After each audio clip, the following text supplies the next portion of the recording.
Assalamualaikum warahmatullahi wabarakatuh. Alhamdulillahirrabbilalamin. Wassalatu wassalamu ala asyrafil anbiya'i wal mursalin wa ala alihi wa ashabihi ajma'in, amma ba'du. Segala puji kita panjatkan atas kehadirat Allah Subhanahu wa Ta'ala yang telah memberikan kita nikmat kesehatan, taufik hidayah, dan yang paling besar yaitu nikmat iman dan ihsan. Salawat dan salam kita sampaikan kepada Nabi besar Muhammad SAW yang telah membawa kita dari zaman jahiliyah ke zaman yang penuh dengan terang benderang seperti saat ini. Perkenalkan, saya Sabrina Azra Nasution dari kelas 11 IPA 3. Dan pada kesempatan kali ini, saya akan menyampaikan sebuah ceramah dengan judul Bukti Adanya Allah. Dari kecil, kita sudah diberi ilmu pengetahuan akan adanya Allah. Tapi sebagaimana yang kita tahu bahwa Allah itu tidak nampak. Allah itu gaib, Allah tidak terlihat oleh panca indera kita, dan kita tidak bisa merasakan zat Allah secara langsung.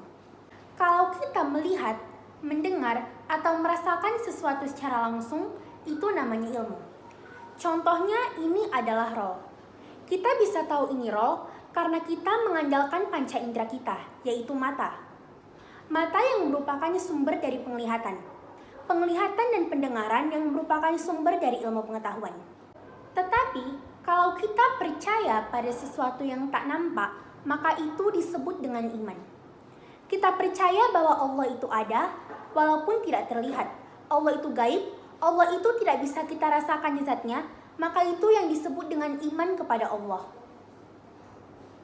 Sebagaimana yang kita tahu, bahwa iman derajatnya ada di atas ilmu. Sebagaimana firman Allah dalam Al-Quran surah Al-Mujadalah ayat 11, yang artinya Allah akan mengangkat derajat orang-orang yang beriman di antara kamu dan orang-orang yang diberi ilmu beberapa derajat. Kita harus percaya bahwa Allah itu ada dan keberadaannya tidak perlu diragukan. Bahkan udara yang tidak terlihat, kita percaya bahwa udara itu ada. Hal itu merupakan bukti nyata yang tak terbantahkan bahwa keterbatasan indera manusia bukan satu-satunya ukuran untuk mengimani sesuatu yang gaib. Lantas, apa bukti adanya Allah? Dua bukti dari sekian banyaknya bukti adanya Allah, yaitu yang pertama, adanya wahyu berupa Al-Quran. Al-Quran, wahyu Allah, merupakan bukti adanya Allah. Allah menurunkan Al-Quran kepada Nabi Muhammad melalui perantara malaikat Jibril. Di dalam Al-Quran, kita dapat melihat bahwa wujud Allah yang diyakinkan kepada kita melalui fitrah iman dan makhluk ciptaannya. Di dalam Al-Quran, Allah juga menjelaskan penciptaan langit dan bumi, serta pergantian siang dan malam. Allah juga menjelaskan bahwa Allah tidak memiliki anak dan tidak diperanakkan. Yang kedua, yaitu adanya alam semesta beserta isinya. Kalau kita pikir menggunakan akal, pasti kita nggak bisa tahu siapa yang sudah menciptakan alam semesta beserta isinya. Alam semesta yang terdiri dari begitu banyak benda-benda, mulai dari benda yang hidup, yang bisa bergerak, tumbuh, berkembang, dan bernapas. Bahkan ada juga benda yang tak hidup, tak bisa bergerak, tak bisa tumbuh, dan tak bisa bernapas. Semua makhluk yang diciptakan oleh Allah di muka bumi ini pasti memiliki fungsi dan perannya masing-masing. Manusia, hewan, tumbuhan, benda-benda di angkasa, bahkan sel-sel pun pasti memiliki fungsi dan perannya masing-masing untuk menjaga kestabilan alam. Sebagaimana firman Allah dalam Al-Quran surah Ali Imran ayat 189.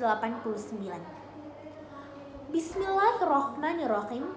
Walillahi mulkus samawati wal ard, wallahu ala kulli syai'in qadir. Yang artinya, dan milik Allah lah kerajaan langit dan bumi, dan Allah Maha Kuasa atas segala sesuatu. Nah, itulah fungsinya untuk kita percaya bahwa Allah itu ada.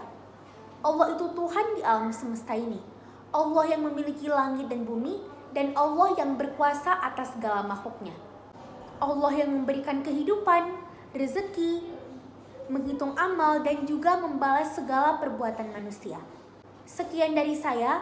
Lebih dan kurangnya saya mohon maaf dan kepada Allah saya mohon ampun. Saya akhiri, wassalamualaikum warahmatullahi wabarakatuh.